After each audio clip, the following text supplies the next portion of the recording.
Hey, Bible nerds, this is Dr. Manny Arango. Welcome to the Bible Department podcast, powered by Arma. We are walking through the entire Bible in a year. You can go to the description or thebibledepartment.com to download a reading plan and join the journey.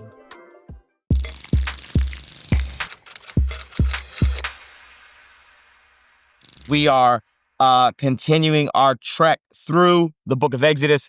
We got Exodus chapters 9, 10, and 11. Got 3 chapters to cover today.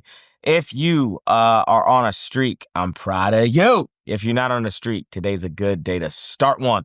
If you've done the reading, we're going to dive in. If you haven't done the reading, hey, stop the audio, stop the video.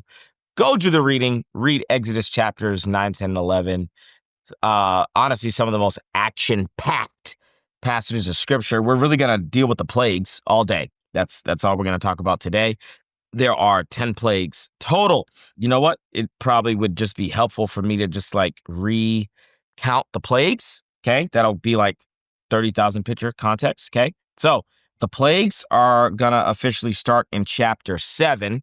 In terms of the Bible reading plan, the plagues did start yesterday, but we were covering other things, so we didn't get to the plagues, but we'll dedicate all of today's episode to the plagues. Plague number 1, the Nile turns to blood. Plague number 2, it's a plague of frogs, which still involves the Nile. So the first 2 plagues are centered around the Nile. The Nile was of utmost importance for the Egyptians, okay? Egypt didn't have to depend on farming because or rain. So they were other areas in the Mesopotamian world were susceptible to drought, famine, stuff like that. Whereas for Egypt, the Nile just overflowed every year and produced crops. Okay, so first 2 plagues are direct assault against the Nile. Plague number 3 is gnats. Plague number 4 is flies. Plague number 5 is a pestilence of livestock. Plague number 6, boils. Plague number 7, a thunderstorm of hail. Plague number 8, it's locust. Plague number 9, darkness. And then plague number 10 is the death of the firstborn. So if you're unfamiliar with those plagues, those are the 10 plagues. Okay, so let's kind of wrap our minds around what's happening in these plagues. I'm actually going to read Exodus chapter 12, verse 12, and Numbers chapter 33, verse 3 and 4 to you. Exodus chapter 12, verse 12. Yesterday, I gave you a lot of motivation, Yahweh's motivation behind the plagues, which is to introduce himself to this God king known as Pharaoh, this arrogant, stubborn God king known as Pharaoh. Today, we're going to add just a little bit of nuance to that picture that we started creating yesterday. So Exodus chapter 12, verse 12, God is going to say exactly why he's sending these plagues. It says this: on that same night, I will pass through Egypt and strike down every firstborn of both people and animals. I will bring judgment on all the gods of Egypt. I'm the Lord. This is what it says in Numbers chapter 33, verse 3 and 4. The Israelites set out from Ramses on the 15th day of the first month, the day after the Passover. They marched out defiantly in full view of the Egyptians, who were bearing all their firstborn, whom the Lord had struck down among them, for the Lord had brought judgment on their gods. So Yahweh is bringing judgment on the gods of Egypt. Now, we have to place that within some kind of worldview. So here's the first thing that I'll say. Remember, Pharaoh is a god of Egypt. Okay, so the plagues are a response to Pharaoh saying, I don't know Yahweh. Why would I let, the Israelites go? Don't know Yahweh. So Pharaoh, these 2 statements are not in competition with each other. Number 1, God says, or Yahweh says, I will gladly introduce you to who I am.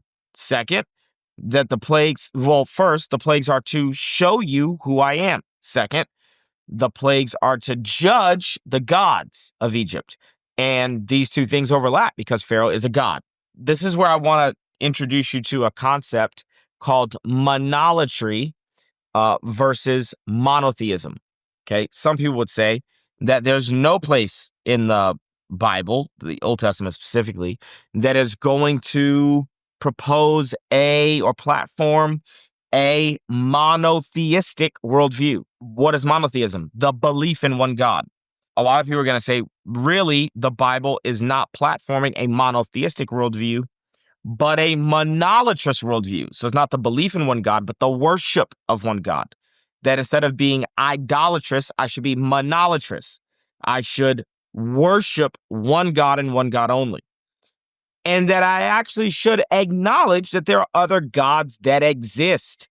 And that for anyone who was walking around in the Old Testament, that's actually that was their worldview. They believed that these gods, lowercase g, were real. They believed that these were actual forces of wickedness, of evil. That makes a whole lot of sense, actually, even if I just think about my own life in my own context. The moment I say that God, Yahweh, right, the triune God, the Trinity, is the only God, then now every time something bad happens, he has to take all the blame. Whereas in a world where there are gods, lowercase g, gods wreaking havoc, doing things to bring about chaos, I don't have to blame Yahweh for every tornado or hurricane or whatever. Okay, so a monolatrous worldview seems to be what the Bible is actually platforming, or else God is saying, I'm just going to judge all these figments of the Egyptians' imagination, which is not what he's saying. He's not saying that these gods are a figment of their imagination. He's saying that these gods are actually real. This is monolatry, not monotheism, the belief in one God, but monolatry, the worship of one God. So what gods are actually being worshipped? Well, plague 1 is the plague on the Nile. The god that would have been worshipped for the Nile would have been the god Hapi, Hapi, which means that God is judging Hapi, is judging this demonic fallen angel, judging this principality and power, judging this thing by sending plagues. Okay, so the first god on plague 1 would be Hapi. Heket would have been the god that would have gotten judged in plague number 2. Heket can typically be seen with a head like a frog, body of a person. Plague number 5, I would say that Hathor is the god that's being judged. This is the pestilence of livestock, and Hathor is typically depicted as a cow. Plague number 6 doesn't attack or judge one of the gods of Egypt, but definitely it's the issue is the entire system of religion is being judged, and the magicians or the priests were a really, really important part of that, and they get boils, so they cannot perform any of their priestly duties. So all religion for the nation of Egypt stops because your priests and your magicians actually are afflicted with boils because God is judging the gods of Egypt. Plague number 7 is a thunderstorm of hail, and many scholars would say that the god Seth is getting judged in this plague of hail. Number 8, people would say Isis and men are getting judged in the plague of locust. And then plague number 9 is the plague of darkness, which is the sun god Ra is being judged with the plague of darkness. And then all of a sudden, not all of a sudden. And then after all that, Pharaoh and all of Egypt is actually judged for their part to play in the idolatrous worship of gods that are not God, in the death of the firstborn. Okay, so God is bringing judgment. Yahweh is bringing judgment on all the gods of Egypt, and the things that God actually does to unravel his created order correlate to gods that would have been responsible for that. And so if you're an Egyptian just chilling and it's dark, there's a whole plague of darkness, your natural thought would have been Ra has been defeated. The god Ra has been defeated. If you were if you were at your house and there's this infestation of frogs, you would be thinking to yourself, why isn't Hecate getting this under control? You know, had you been experienced this plague of livestock where cows are dying, you would definitely be thinking to yourself, it seems like Hathor is under attack. And that's exactly what Yahweh wanted. He actually wants to wage war against the gods of Egypt, because this spiritual warfare is real, because there are spirits. When people tell me, like, I don't know why, I'm struggling because I feel like God's will is X and that didn't happen. My first thing is like, you think God's will is the only will at work in the world? If God's will was always accomplished, every single person would be a Christian. That's God's will, for all to be saved, for none to perish, for every single human being on the planet to make a decision for Jesus. Like the will of God versus the will of gods and the will of man is coming to an understanding that we live in a world where there are multiple wills at work and wills at play. And I can't only see a world where there's God's will and nobody else's will, and now anything bad that happens, it's his fault because he wills it. I have to allow for the fact that, no, like, hey, like Ra is a real demonic pagan god. Like, Ra's not fake. Ra's real, and Ra has power. And Ra has a will. And so there's destructive, terrible things that could happen and that will happen because there's that God, Yahweh's will is not the only will that accomplishes things in the earth. Bible Department family, it's Dr. Manny Arango. And first thing I want to say is that I'm proud of you for completing the New Testament. You did it. And now that we're in the Old Testament, I hope that looking at Genesis and Exodus from an ancient perspective and worldview has kind of like opened your eyes. Well, I got news for you. If you've enjoyed some of the interpretations that I've brought to the table from Genesis, then that's just the tip of the iceberg. This entire book, Crushing Chaos, was written from an ancient hermeneutic. I'm looking at stories like the flood, Adam and Eve from the perspective of an ancient person. And we've got an event coming up on April 26th where I'll take a lot of the content from this book and I'll turn that content into live lectures. You don't want to miss it. You can actually register for that event right now. The link is in the description. And more than content, I think what you'll find as we gather together in Nashville are like-minded believers and friends in a community of people that you don't just watch content with online, but you can get to know in person. I'd love to see you in Nashville. I'd love to hug you, high five you, and I'd love to nerd out together for one day as we come together in Nashville to learn about how to crush chaos. I'll see you in Nashville. Peace. Let's move into our nerdy nugget. Yesterday, we talked about the fact that the plagues are not just like active plagues, but actually the unraveling of creation. And I will kind of read a little bit to you from my upcoming book. I'm really excited about this, actually. I don't know if the publisher is cool with me reading this, but we're going to ask forgiveness and not permission, okay? Here we go. I'll start reading. It says this. I want you to see how Yahweh begins to unravel the order of his creation. I want you to see that the opposite of order is chaos, and that what happened in the plagues is an unleashing of chaos. Okay. Pharaoh proclaimed himself to be the incarnation of the Egyptian god Horus. He was believed to be the son of the sun god known as Ra. He represented the entire pantheon of gods to the Egyptian people. Simply put, Pharaoh was a god. This detail changes everything because Yahweh is going to engage with the self-proclaimed God as if he's actually a god.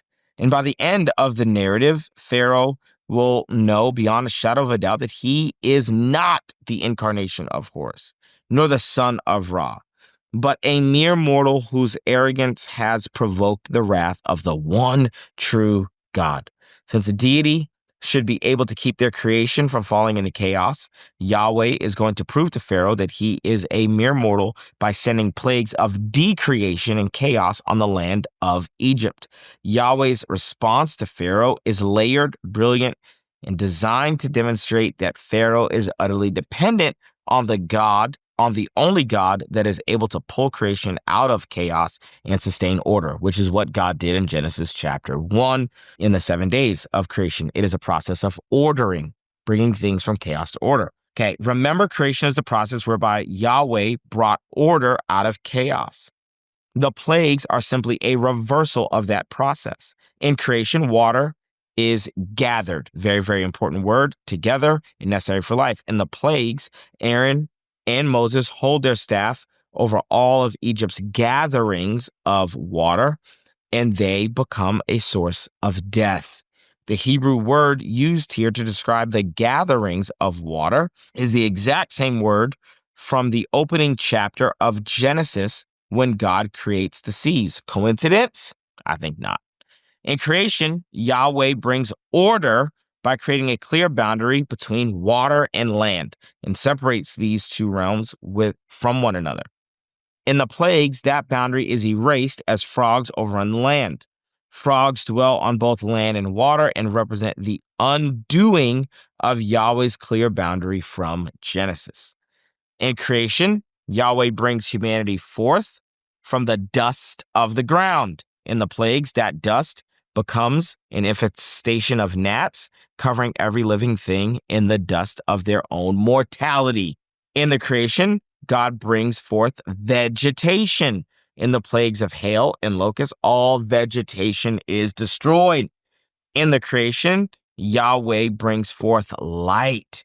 In the plagues, Egypt is covered in thick darkness. By the end of the plagues, the order of creation has been completely undone, and Egypt is plunged back into the chaos of the tohu vavohu.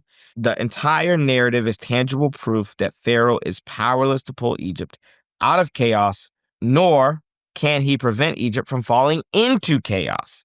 The plagues demonstrate that Pharaoh is not a god and are the measured consequence for a mere mortal daring to believe that he is divine and worthy of worship. Instead of, let's talk about this man to man. Yahweh essentially says to this mere mortal who has exalted himself to the place of a god, let's handle this God to God. Yahweh isn't treating Pharaoh like a human, but judging him according to his self-proclaimed status. If there was ever just incentive to be a humble person, man, the entire nation of Egypt is brought to its knees because one leader did not want to simply abide at the station in life that was their lot, but wanted to claim to be God when they were not God. Okay, so our context clues for the day is monotheism and monolatry. Our nerdy nuggets are all the names of the gods that Yahweh is actually confronting. Hapi, Heket, Hathor, Seth, Isis, and Min, Ra. Our timeless truth is that God is the God who moves creation from chaos to order. And when we lose him because of our pride, because of our arrogance, we actually begin to lose all of the benefits of the order that he blesses us with in his ordered cosmos. And our life begins to unravel and we fall into the orbit of chaos. That's my timeless truth for the day. Hey, I hope our day 99 together was helpful as we looked at Exodus chapter 9, 10, and 11. I hope you've kind of got some handles around the plagues, and I'll see you right here for day 100. It feels crazy to even say that we're doing day 100, about to cross from 2 digits to 3 digits, baby. So glad we get to do this together. Hey, if you're on a streak, keep it going. If you're not on a streak, today's a great day to start a streak. Like, just gotta Get tomorrow's done, and the next day, and the next day, and the next day. And before you know it, you won't even be able to recognize yourself. I love you so much. I'll see you right here tomorrow as we dive into day 100 together. Thanks so much for joining us on the Bible Department podcast. If this episode was helpful, how about you leave a comment, share with a friend, and subscribe so that you never miss an episode. To learn more about the show, head to thebibledepartment.com. We'll see you right back here tomorrow.